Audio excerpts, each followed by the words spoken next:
നിങ്ങളുടെ ഇഷ്ട പരമ്പരകൾ എക്സ്ക്ലൂസീവായി സൺ നെക്സ്റ്റ് ആപ്പിലൂടെ തികച്ചും ഫ്രീ ആയി. ഇപ്പോഴേ ആപ്പ് ഡൗൺലോഡ് ചെയ്യൂ. നീയാ എന്നെ ഒന്ന് വിളിച്ചത്? പവിയങ്ങൾ സ്നേഹത്തോടെ ഇനി കുറച്ച് ഉത്തരവാദിത്തമൊക്കെ വേണമെന്ന് പറഞ്ഞു നിന്നതാ. പെട്ടെന്ന് ആളുടെ സ്വഭാവം അറിയത്. അല്ല, അച്ഛൻ്റെ ഭാഗത്ത് മിസ്റ്റേക്ക് ഉണ്ട്. അച്ഛൻ അങ്കിളിനെ വല്ലാതെ പ്രൊവോക്ക് ചെയ്തു. ഇല്ലില്ല, ഏതെങ്കിലും ഫോണിൽ സംസാരിച്ചോണ്ട് നിന്നപ്പോ അങ്ങോട്ട് വഴക്കിന് ചെന്നതാ പവിയങ്ങള്. ഞാൻ കണ്ടതല്ലേ. വലിയവർ തമ്മിലുള്ള പ്രശ്നം അങ്ങനെ കണ്ടാൽ മതിയായിരുന്നു. അതിനിടയ്ക്ക് ഇടപെടേണ്ട ഒരു കാര്യമില്ലായിരുന്നു. വെറുതെ കയറി തല്ലുണ്ടാക്കി. അതിന് നിഖിലേട്ട് തല്ലൊന്നും ഉണ്ടാക്കിയില്ലല്ലോ. തല്ലുണ്ടാക്കിയവരെ പിടിച്ചു മാറ്റല്ലേ ചെയ്ത്. പിന്നെ സ്വന്തം അച്ഛനെ കൺമുന്നിൽ വെച്ച് തല്ലാൻ വരുമ്പോ നോക്കി നിൽക്കാൻ പറ്റുമോ? അത്രേ നടന്നിട്ടുള്ളൂ. ബാലൻസ് തെറ്റി കുപ്പിച്ചിലിന്റെ മുകളിൽ വീഴുന്നു ആരെങ്കിലും വിചാരിച്ചു കാണുമോ? അതുമല്ല, അത് താഴെയിട്ട് പൊട്ടിച്ചതാരാ? ഗിരിജാന്റെ അല്ലേ? അത് പൊട്ടിക്കിടന്നതുകൊണ്ടല്ലേ കുത്തി കയറിയേ. അതുകൊണ്ടേ നിഖിലേട്ടൻ വിഷമിക്കേണ്ട ഒരു കാര്യവും ഇല്ല. എല്ലാത്തിനും കാരണക്കാരി നീയാ. ഞാനോ? ഞാൻ എന്ത് ചെയ്തു? അതുകൊള്ള ഇത്ര തിടുക്കപ്പെട്ട കല്യാണം ആലോചിക്കേണ്ട ഒരു കാര്യമില്ലായിരുന്നു. അതും എന്റെ സമ്മതമില്ലാതെ.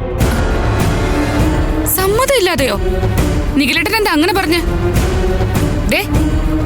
എന്റെ മുഖത്ത് നോക്കി പറ, എന്നെ വിവാഹം കഴിക്കാൻ നിഖിലേട്ടന് ഇഷ്ടമല്ലേ? ഇഷ്ടമല്ലേ? നീ കൈയെടുത്ത ഇനി ഇതിന്റെ പേരിൽ വഴക്കടാൻ ഞാനില്ല. എന്നെ നീ ഒന്ന് വെറുതെ വിടും. കുറച്ച് ദിവസമായിട്ട് ഞാൻ ശ്രദ്ധിക്കുന്നുണ്ട്. നിഖിലേട്ടന് എന്നോട് എന്തോ ഇഷ്ടക്കുറവുണ്ട്. നോക്കിക്കോ, ഇനി ഈ വിവാഹം അങ്ങനെ മാറ്റി വെച്ചാ പിന്നെ ഒരു നിമിഷം പോലും ഞാൻ ജീവിച്ചിരിക്കില്ല. പറഞ്ഞേക്കാം.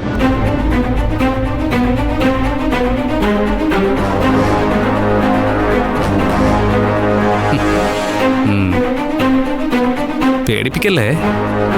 അങ്ങനെ നീ ഒഴിഞ്ഞു പോയാ അത്രയും നല്ലത്.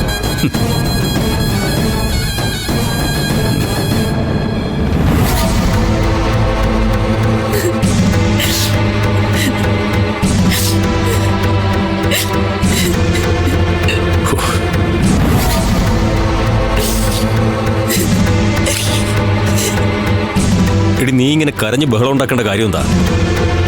ആ ഗിരിജ എടുത്തെറിഞ്ഞ് ജഗ് പൊട്ടിയല്ലേ പവിത്രന് മുറിവ് പറ്റിയത്. ആ ഗ്ലാസ്സിൽ പൊട്ടിയത് നിന്റെ നെഞ്ചത്താണ് കൊണ്ടിരുന്നെങ്കിലോ ഇപ്പൊ ആശുപത്രി കിടക്കുന്നത് നീ ആയിരിക്കില്ലേ? ആ പവിത്ര വെറുതെ ഇരിക്കുന്നു തോന്നുന്നുണ്ടോ? നിഖിലിനെ വെറുതെ വിടില്ല. ആ ഗിരിജയ്ക്കാണെങ്കിൽ നാട്ടിലുള്ള സകല ഗുണ്ടകളോട്ട് വലിയ ബന്ധമാ. നിസ്സാര കാര്യത്തിന് ഒരു കൊട്ടേഷൻ കൊടുക്കുന്നവളാ. ദർശനെയും രൂപേഷിനെയും വരെ കൊല്ലാൻ ആളെ വിട്ടവളാ. അതെന്റെ പേടി. ഇടി, അവൾക്ക് ബന്ധമല്ല കുന്തമുള്ളത്.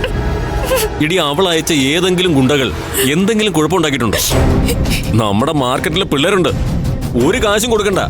അവരെല്ലാം ഒന്ന് ഇറക്കി വിട്ടാലുണ്ടല്ലോ, ആ പവിത്രനല്ല ഒരുത്തനും നേരെ ചൊവ്വേ പോവില്ല. പിന്നെ എന്റെ ഏട്ടൻ കഷ്ടപ്പെട്ടുണ്ടാക്കിയ മുതലാ ഏട്ടത്തി അനിയനും കൂടി നശിപ്പിക്കുന്നത്.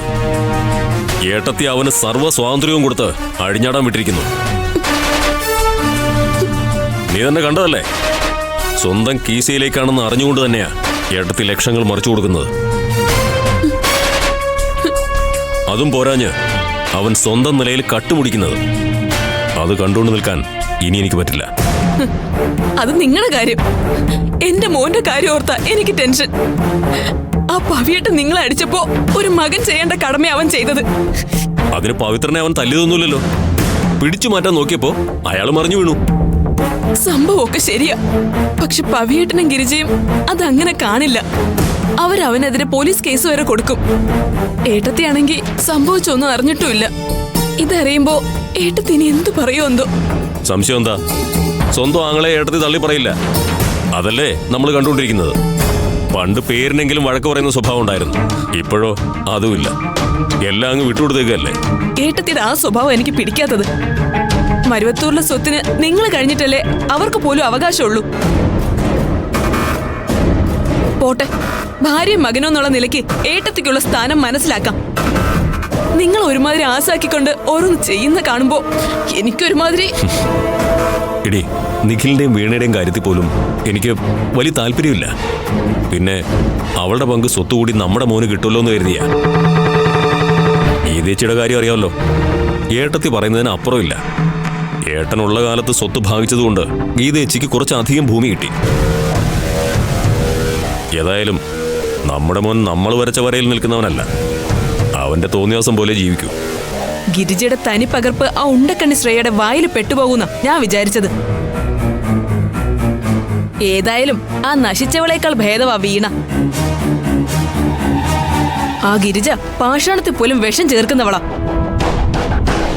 അവളിപ്പോ എന്റെ മോനെ കുരുക്കാൻ എന്തെങ്കിലുമൊക്കെ ചെയ്ത് കാണും. അതാ എന്റെ പേടി.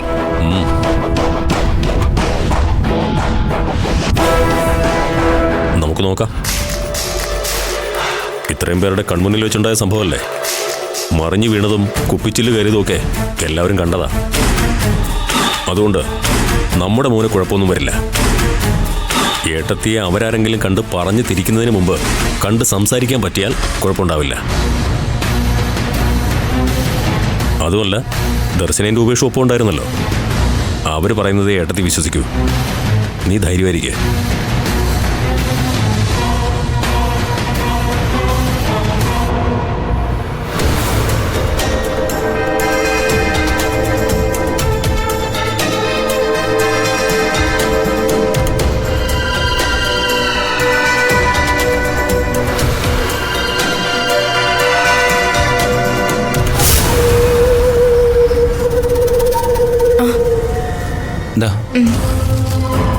ദർശന എവിടെ? ഇപ്പൊ ഇവിടെ നിപ്പുണ്ടായിരുന്നു. എങ്ങോട്ടോ പോയതാണെന്ന് തോന്നുന്നു. ചേച്ചിയെ കൈയോടെ വിളിച്ചു പറയാൻ പോയതായിരിക്കും. ഇവിടെ നിന്ന് പറഞ്ഞാ സത്യം പറയേണ്ടി വരും. നിഖിലിനെ ന്യായീകരിക്കണമെങ്കിൽ മാറി നിന്ന് വിളിച്ചാലല്ലേ പറ്റൂ. കഷ്ടമുണ്ടമ്മേ. പാവം ദർശന. ഇവര് രണ്ടുപേരല്ലേ ഉള്ളൂ അച്ഛനെ രക്ഷിക്കാൻ. പിന്നല്ലാതെ എതീ നിഖിലും വരുവോ? ഇങ്ങനൊരവസ്ഥയിൽ പവിയേട്ടനെ കിടത്തിയിട്ട് കൂടെ എങ്ങനെ വരും?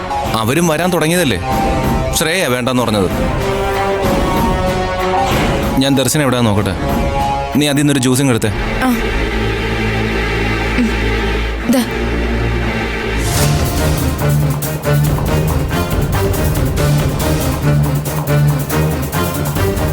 ശ്രേയേ, നീയൊന്ന് സുമംഗലേച്ചിയെ വിളിച്ച് നടന്നത് എന്താന്ന് പറയേ. ചേച്ചി വീട്ടിലെത്തിയ ഉടൻ അവളെ രഞ്ജിനി എന്തൊക്കെയാ പറഞ്ഞു പിടിപ്പിക്കുന്നെന്ന് ആർക്കറിയാം. നീ ഒന്ന് വിളിക്കേ.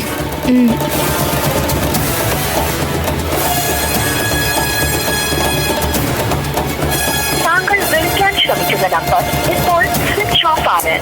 ദയവായി ഫോൺ സ്വിച്ച് ഓഫ് ആണല്ലോ അമ്മേ. ഇപ്പൊ വിളിക്കൂ. ശരി.